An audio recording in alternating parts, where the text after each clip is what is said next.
ng Taguig nagpaalala hinggil po sa mga itinalagang no firecracker zone. Meron bang firecracker zone dyan?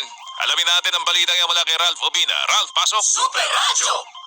Pinaalalahanan ng pamahalang lungsod ng Taguig ang kanilang mga mamamayan hinggil sa mga lugar na ipinagbabawal ng paputok. Kabilang dito ang mga barangay Kalsada, Ibayo Tipas, North Signal, Pinagsama, South Signal, Tanyag, Western Bicutan at Maharlika. Nangangahulugan ito sa naturang mga lugar ay pinagbabawal ng paputok. Samantala, nagtalaga naman ng firecracker zone sa natitirang 19 na barangay sa lungsod ng Taguig. Dapat naman ang LGU na sundin ang minimum health protocols gaya ng physical distancing sa mga fireworks display. Ako si Rapo Bina ng GMA Super Radio, DCWB, dapat